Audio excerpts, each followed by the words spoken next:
आज हिमाचल प्रदेश में corona virus की स्थिति इतना अच्छी नहीं है। पिछले दिन 3 केसेस पॉजिटिव हुए हैं।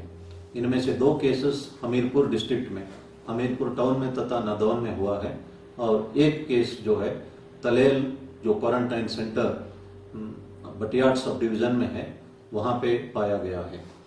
और जो 2 केसेस हमीरपुर में डिस्ट्रिक्ट में हुआ है, ये दोनों केसेस में जो विक्टिम्स है वे हिमाचल से बाहर नहीं गए हैं। इनके कहने के मुताबिक वे अपने घर पर ही रहे हैं। इसलिए ये कम्युनिटी स्प्रेडिंग कैसे हुआ ये हम CDR एनालिसिस करके इस वक्त पता लगा रहे हैं। और जो व्यक्ति तलेल में पॉजिटिव पाया गया, ये पहले जो हटली बैरियर में पुलिस के साथ उलझते रहे। दो साथी और थे, ये देरा बस्सी से पंजाब से आए थे और पुलिस के साथ बदतमीजी की और इनको सिमुता पुलिस चौकी ले जाके वहाँ पे FIR दर्ज की। और अब हमें सिमुता चौकी और जो हटली बैरियर के तमाम स्टाफ को क्वारंटाइन में भेजना पड़ा और नया स्टाफ लगाना पड़ा। और मेरा अनुरोध है, इस तरह पुलिस को गाली गलौज करना, अभद्र व्यवहार करना और पुलिस को चकमा देख के अपने घर पहुंचना और अपने आप को हीरो समझना, और ये समाज के लिए घातक साबित हो सकता है। इस वक्त हिमाचल प्रदेश में 21 कोरोना वायरस पॉजिटिव केसेस जो है अस्पताल में उपचाराधीन हैं और कुल मिला के 38 केस हुए हैं। हमें बहुत ही ज़्यादा सतर्क रहने की आवश्यकता है। मैं गांव के प्रधानों से भी अनुरोध करता हूं कि वे गांव में कोई भी व्यक्ति बाहर से आता है तो उसके बारे में तुरंत पुलिस को सूचना करें और उनको क्वारंटाइन में रखा जाएगा। क्वारंटाइन कोई बहुत बड़ा सजा नहीं है और सिर्फ घर पर ही रहना है। और हम सब इस वक्त क्वारंटाइन ही ऑब्जर्व कर रहे हैं, सब घर पर ही रहते हैं। इसलिए बातें छिपाने से समस्या बढ़ सकती है। और इस वक्त जो गाइडलाइंस दिया गया, लॉकडाउन के गाइडलाइंस, इसको पालना करना एकमात्र रास्ता है। पिछले कल माननीय मुख्यमंत्री महोदय ने हिमाचल पुलिस के लिए लगभग 2 करोड़ रुपया दिया है कोविड फंड से, सैनिटाइजर्स खरीदने के लिए, PP किट के लिए, हैंड ग्लव्स के लिए, मास्क के लिए तथा पुलिस तथा होमगार्ड के रिफ्रेशमेंट के लिए। इसके लिए मैं माननीय मुख्यमंत्री महोदय को धन्यवाद करना चाहता हूँ। माननीय मुख्यमंत्री महोदय ने जो रोड साइड में खड़े हुए पुलिस वालों से वीडियो कॉल किया, बात की और उनको धन्यवाद किया और उनका हौसला बुलंद किया। इसी तरह जो फ्रंट लाइन में खड़े अन्य हेल्थ वर्कर से भी उन्होंने बात की। पुलिस विभाग का मनोबल बढ़ाने के लिए भी मैं माननीय मुख्यमंत्री महोदय को धन्यवाद करना चाहता हूँ।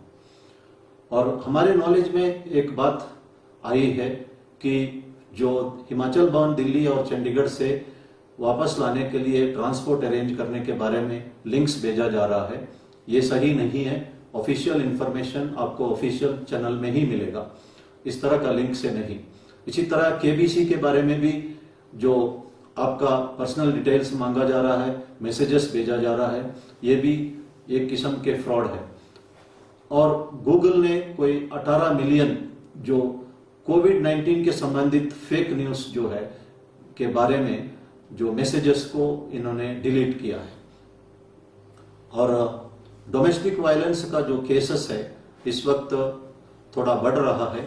और मेरा अनुरोध है, आपके मन में टेंशन है नौकरी खो जाने का या सैलरी नहीं मिलने का, लेकिन वो गुस्सा जो है अपना घर वालों के ऊपर ना दिखाइए और संयम बरतने की आवश्यकता है। सैनिटाइजर्स को जब यूज करते वक्त आप आग से दूर रहिए, क्योंकि इसमें 60% से ज्यादा अल्कोहल है।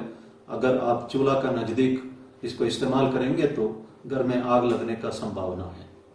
हमारे नॉलेज में आया है कि कर्फ्यू पासेस को लोगों को ट्रांसपोर्ट करने के लिए इस्तेमाल किया जा रहा है। आइंदा हमें इस तरह की बातें अगर नोटिस में आया, हमने concern head of the department को डिपार्टमेंटल एक्शन के लिए चिट्ठी लिखेंगे और साथ में जो अथॉरिटी पासेस इश्यू करते हैं उनसे भी अनुरोध करेंगे कि इन लोगों का पासेस कैंसिल किया जाए। इसलिए मेरा अनुरोध है कि कर्फ्यू का पासेस जिस काम के लिए दिया गया है, जितने लोगों के लिए दिया गया है, उतना ही इस्तेमाल करिए। प्रधानमंत्री महोदय जी ने देश से अनुरोध किया है कि गरीबों को मदद करें और साथ में जो एम्प्लॉयर्स है वो अपने एम्प्लॉयज को नौकरी से ना निकालें। मैं कहना चाहता हूं कि ये सभी धर्म का मैसेज भी यही है। गुरु नानक जी ने जो गुरु ग्रंथ साहिब में लिखा है कि जो कमा के खाता है और कमाई की थोड़ा हिस्सा बांटता है वो नानक वो सही रास्ता जानता है। और इसी तरह गौतम बुद्ध ने भी कहा है कि be kind to all the living beings. His holiness Dalai Lama ji ने भी कहा है मेरा रिलीजन बहुत ही सिंपल है, आप दिल और दिमाग को मंदिर बनाओ and be kind to others. तो इतना सिंपल बातों में उन्होंने कहा है। भगवान साईं बाबा ने भी कहा है कि help ever hurt never. Prophet Muhammad ने कहा है कि जो Allah loves those who give charity without disclosing their identity. Prophet Muhammad ने यह भी कहा है कि God loves those who loves his creation. तो हम सबको इन बातों को समझना चाहिए। जो मैं एक इंसिडेंट बताना चाहता हूं। कल एक तिब्बती मेरे को फोन किया और उन्होंने कहा है कि पुलिस विभाग को वो कुछ सैनिटाइजर मास्क वगैरह डोनेट करना चाहते हैं और मैंने कहा मैं गाड़ी भेज दूंगा। मैंने गाड़ी भेजी तो पूरा गाड़ी भर के उन्होंने मास्क और हैंड ग्लव्स, सैनिटाइजर्स और जूस और पानी का बोतल भर के भेजा है। ये व्यक्ति ने अपना नाम पता तक नहीं बताया, कार्ड तक नहीं दिया और मुझे पता भी नहीं है कि ये कौन है। इस तरह के लोग जो है बहुत सारे हमें मिलते हैं। मैंने पहले भी कहा था when you help others you help yourself। मैं दो एग्जाम्पल देना चाहता हूं। डॉक्टर देवी शेट्टी जिन्होंने नारायण हृदयालय बेंगलोर में स्थापित किया और जब स्थापना करते वक्त उनका इरादा था कि फ्री हार्ट सर्जरीज गरीब लोगों के लिए करना है, इसलिए उनका हॉस्पिटल सक्सेसफुल हुआ। अमीर लोग भी वहां जाके ऑपरेशन करवाने लगे और इसके साथ साथ बहुत सारे ऐसे हॉस्पिटल भी है जो बिना मतलब का एंजियोप्लास्टी या बाईपास सर्जरी, इवन डेथ के बाद जो लाइफ सपोर्टिंग सिस्टम में लोगों को रखते हैं पैसा कमाने के लिए, ऐसे हॉस्पिटल थोड़ा ही दिन के बाद बंद भी हुए हैं।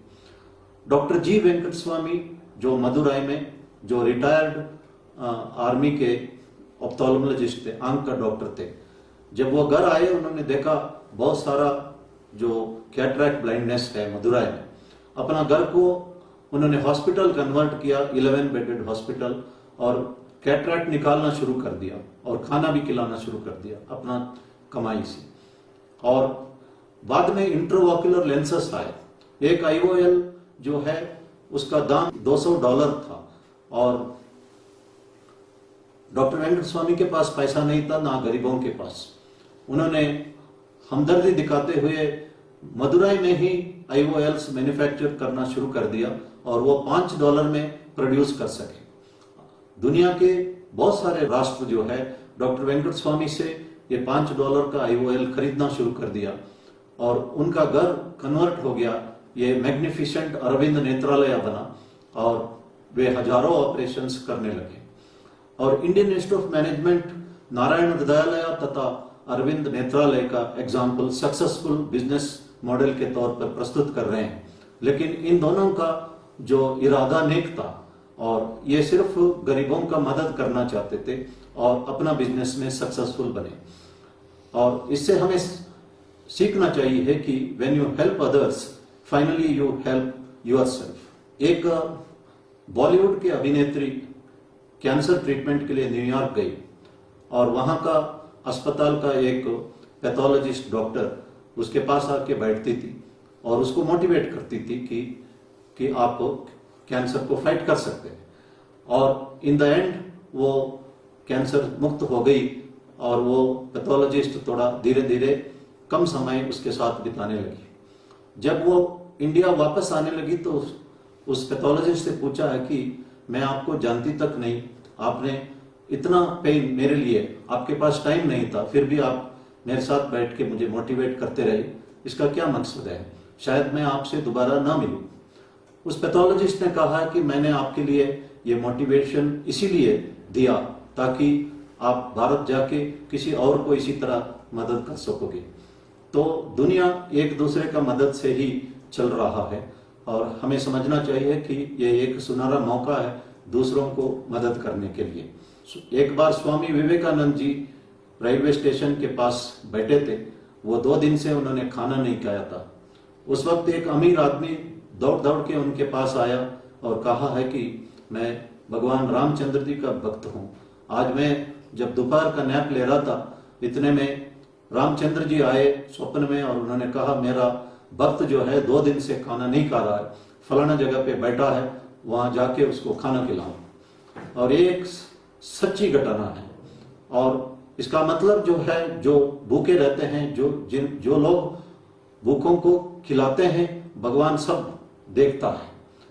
और हमारे जो फ्रीडम फाइटर्स ने और लॉर्ड महावीर ने कहा है कि लिव और लेट लिव, जियो और जीने दो, ये हमारा एक फंडामेंटल ड्यूटी भी है।